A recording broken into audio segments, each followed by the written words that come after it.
Doctor ortho, अब दर्द भी घुटने टेकेगा।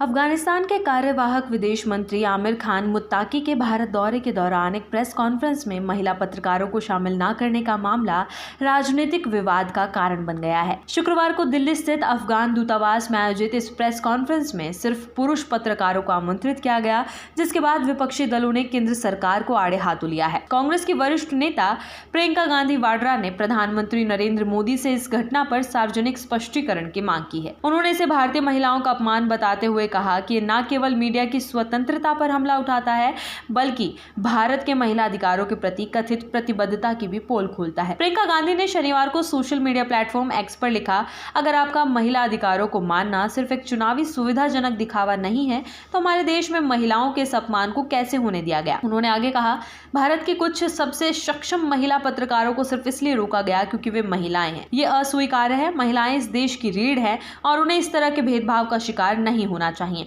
ये प्रेस कॉन्फ्रेंस ऐसे समय में आयोजित हुई जब मुत्ताकी भारत के विदेश मंत्री एस जयशंकर से मुलाकात करने के लिए नई दिल्ली में थे। इस मुलाकात को लेकर कूटनीतिक हलकों में खासा ध्यान था, लेकिन प्रेस कॉन्फ्रेंस के आयोजन ढंग ने इस कूटनीतिक यात्रा की गरिमा पर सवाल खड़े कर दिए हैं। मीडिया रिपोर्ट्स के मुताबिक ये प्रेस कॉन्फ्रेंस अफगान दूतावास के प्रांगण में आयोजित की गई थी और आमंत्रण भेजने की जिम्मेदारी अफगान पक्ष की थी। सूत्रों का दावा है कि तालिबान अधिकारियों ने जानबूझकर महिला पत्रकारों को न्योता नहीं दिया।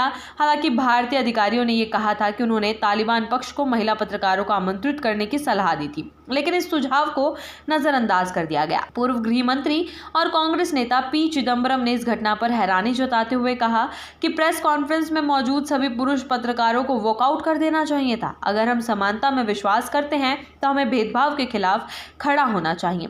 वहीं सांसद कार्ति चिदम्बरम ने इसे शर्मनाक करार दिया और विदेश मंत्रालय के रवैये पर नाराजगी जताई। उन्होंने कहा कि भारत सरकार को इस तरह के आयोजन में स्पष्ट शर्तें रखनी चाहिए थी कि भारतीय मीडिया के साथ कोई भेदभाव नहीं कर सकता। ये विवाद ऐसे समय में सामने आया जब तालिबान सरकार पहले से ही विश्व मंच पर महिला अधिकारों के हनन को लेकर आलोचना झेल रही है। अफगानिस्तान में महिलाओं की शिक्षा, रोजगार और सार्वजनिक जीवन में भागीदारी पर गंभीर प्रतिबंध लगाए गए हैं। शुक्रवार को प्रेस कॉन्फ्रेंस के दौरान मुत्ताकी से जब एक पत्रकार ने महिलाओं की स्थिति पर सीधा सवाल पूछा तो उन्होंने सवाल को टालते हुए कहा, हर देश के अपने रीति रिवाज, कानून और सिद्धांत होते हैं और उनका सम्मान किया जाना चाहिए। उन्होंने दावा किया कि अगस्त 2021 में तालिबान के सत्ता में आने के बाद से अफगानिस्तान की स्थिति में काफी सुधार हुआ है। मुत्ताकी ने कहा, पहले देश में हर दिन 200 से 400 लोग मारे जाते थे, अब शांति है। हालांकि उनके इस बयान को भी विरोध का सामना करना पड़ा। मानवाधिकार संगठनों और पत्रकार संगठनों ने कहा कि शांति का यह दावा महिलाओं और अल्पसंख्यकों की कीमत पर है, जिन्हें सार्वजनिक जीवन से बाहर कर दिया गया है।